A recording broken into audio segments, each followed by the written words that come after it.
새벽에 한 남성이 매장에 가면서 벌어진 사건입니다. 네, 이게 지난달 29일 새벽 1시 20분쯤 서울 양천구의 한 휴대전화 매장에서 있었던 일인데요. 당시 영상이 준비돼 있습니다. 보면서 좀 설명을 드리자면요. 우선 이 검은색 옷차림한 검정색 모자 마스크로 얼굴을 꽁꽁 가린 남성이 거리를 걷고 있는 모습입니다. 그러다가 휴대전화 매장 안으로 성큼성큼 다가가고요. 매장 안에 사람이 있나 없나 살피는 듯이 저렇게 기웃기웃 들여다보는 모습입니다. 사람이 없는 것을 확인하고는 갑자기 가방에서 꺼낸 것 벽돌이었습니다. 오. 출입문의 벽돌을 쾅 하고 내리치고 그 입간판을 문 틈새로 있는 힘껏 집어넣고 있는 모습입니다. 아, 저 문을 벌려서 들어가려고 입간판을 저 사이에다 끼웠어요. 자, 그런데 아니 그럼 저기 왜 간 거예요? 휴대전화를 훔치러 간 거죠.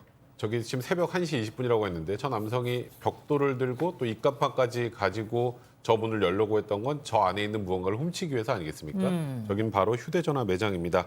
근데 다행인 건 저렇게 벽돌에 입간판에 문을 열려고 저렇게 뭔가 온갖 난리를 다 떨었지만 결국 못 들어갔습니다.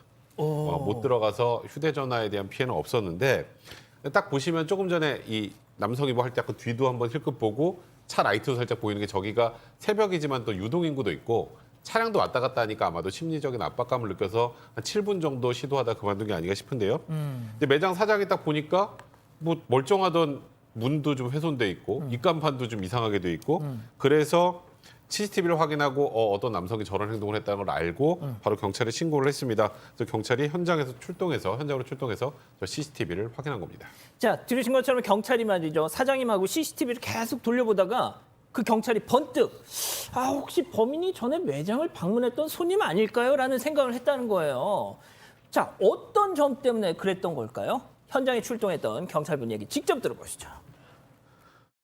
저희가 CCTV상 피해자가 범행 도구를 미리 준비해오고 가게와 주변 지리를 잘 알고 있는 것으로 보아 이제 계획범죄라고 판단되어 혹시 사장님께 특별히 의심가는 사람이 없었나 확인해 보았습니다. 벽돌을 그 범행 당시에 가방에서 꺼내서 이제 가게 문을 파손하려고 하거든요. 그리고 바로 뭐 주변을 탐문하거나 이런 게 아니라 범행 장소를 바로 이제 당당하게 걸어오거든요. 이미 이 가게의 존재에 대해서 알고 있고 이 가게 내부 사정에 대해서 너무 잘 알고 있는 것으로 보여서 미리 방문을 했었겠구나 생각해서 혹시 손님들 중 한 명이지 않을까 생각했습니다. 자, 경찰의 저런 얘기를 들은 사장님. 자, 곰곰이 생각하더니 불현듯 이런 말을 했습니다. 체크포인트 짚어보죠. 그 손님 했다는 겁니다, 교수님. 예, 그렇습니다. 지금 방금 보니까 이 경찰 수사관이 그 CCTV를 보면서 분석을 한 것이 상당히 그 경험과 촉이 있다 저는 이렇게 생각이 드는데요. 실제로 이제 그렇게 물어봤는데 그때 바로 이제 이 업주가 이제 한 사람을 떠올렸습니다. 왜 그러냐면 침입 시도가 있기 7시간 전에 와서 다른 것을 물어보는 게 아니라 고가의 휴대전화를 구매하기 위해서 방문했던 바로 그 손님이 있었다는 것을 기억을 한 건데요. 그래서 이제 지금 그 당시에 그 CCTV를 갖다 확인을 해 보니까 그 7시간 아까 이제 걸어오던 그곳과 7시간 매장 방문한 남성 똑같아요. 매장을 침입한 남성의 모자, 가방, 신발까지 그냥 이 옷이 안 갈아입고 그대로 이제 온 거죠. 그래서 그것을 보고 이 사람이다라고 이게 특정을 할 수가 있었다는 겁니다. 양 변호사님, 뭐 일단 바보라서 다행이긴 한데 최소한 모자라도 좀 다른 걸 썼어야 되지 않을까요? 그러게요. 근데 참 이 남성 그냥 구경만 하고 간 게 아니라 휴대전화를 구입하려고 이게 자기 신상 정보를 적은 이렇게 구매 서류를 적었답니다. 아이고야. 예, 적고 나서 안 되겠다 하고 포기를 했기 때문에 사장님이 이걸 찢었었는데 개인정보 보호 때문에. 예. 근데 저 사람이네 싶으니까 다시 꺼내가지고 맞추면 어떻게 해요? 그 주소 딱 적혀 있었을 거 아니에요? 경찰이 찾아가 CCTV 보니까 바로 잡힌 건데 저는 좀 답답하고 화가 나고 안타깝기도 한 게 이게 포기한 이유가 비싼 휴대전화라서 나 빚도 많고 돈이 없으니까 포기하고 집에 들어갔다가 그럼 매장을 털어야겠다는 생각을 했다라는 거예요. 그렇죠. 아니 요즘 휴대전화 얼마나 다양한데요. 왜 그 빚도 많고 쪼들리고 있는 사람이 저렇게까지 해서 결국 경찰에 잡힙니까? 참. 자, 비슷한 사건이 근데 자 이제 다른 사건입니다. 편의점에서도 있었어요. 네, 이번 사건은 지난 12일 새벽 1시 50분쯤 의정부에 있는 한 편의점에서 있었던 일인데요. 이곳은 야간에는 운영을 안 하는 곳이라고 합니다. 누군가가 물건을 훔치려고 침입을 시도했는데 범인이 중학교 1학년 학생이었습니다. 아하. 앞선 사건처럼 벽돌을 이용했습니다. 또 벽돌. 벽돌로 출입문을 저렇게 5번 정도 세게 칩니다. 그런데 이 편의점 문 자체가 강화유리인데다가 여기에 비닐 재질 광고물들이 굉장히 많이 붙어 있다고 합니다. 그래서 아무리 쳐도 유리가 깨지질 않으니까 자기 손만 아프다는 듯이 저렇게 손을 털고 현장에서 떠났습니다. 편의점 사장님에 의하면 이 비닐 재질 광고물이 손으로 찢어도 잘 안 찢어지는 재질이라고 합니다. 그런데 아침에 와보니까 뭔가 쥐파먹은 것처럼 여기저기 찢어져 있고 또 흔적들이 바닥에 떨어져 있고 문에는 벽돌 가루 같은 게 떨어져 있는 것을 보고 이거 누가 침입하려고 시도했구나라고 바로 알아차렸다고 합니다. 아, 자, 딱 봐도 어린 친구죠. 편의점 사장님 저 영상을 보고 나서요. 단독 범행이 아닐 것이다. 직감을 했다고 합니다. 왜? 너무 어리니까. 자, 사장님 얘기 직접 한번 들어보시죠. 처음 장면을 보면은 이 범행을 저지른 사람이 이렇게 손을 흔드는 인사를 하는 장면이 있어가지고 이거는 이제 혼자 할 수도 있겠지만 뭐 다른 사람의 지시를 받았을 수도 있다 이런 생각이 들었고 벽돌을 들고 있는 거 봐서 그 즉흥적인 게 아니라 완전 이제 마음을 먹은 사전에 계획이 된 거라고 느꼈죠. 그 옆에 정육점 CCTV를 보면은 그 영상 속에 찍힌 사람 한 명의 걸음걸이가 제가 많이 본 걸음걸이의 학생이었고 머리 스타일이 저희 가게에 이제 담배를 사러 왔던 사람이었었어요.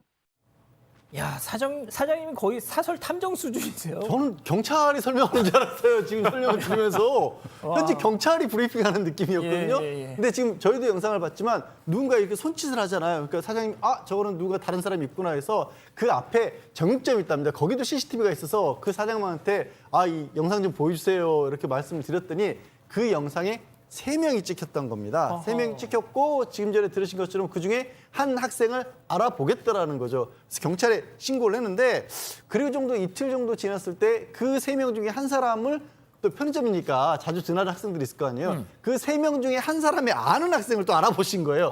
눈썰미도 굉장히 좋으세요. 그래서 이거 사건을 설명하고 야 이런 일이 있었다라고 해서 이 영상을 보여주니까 그 학생이 문자를 꺼내서 보여주더랍니다. 그리고 그 문자에 또 새로운 사실이 들어있었습니다. 어떤 새로운 사실이요? 그러니까 저 범행을 실제로 한 친구는 중학교 1학년입니다. 중학교 1학년이면 우리가 딱 떠오르는 단어가 하나 있죠. 네, 촉법. 네. 그리고 저 학생은 나는 하기 싫은데 시켜서 어쩔 수 없이 한다는 그런 취지의 문자였다고 합니다.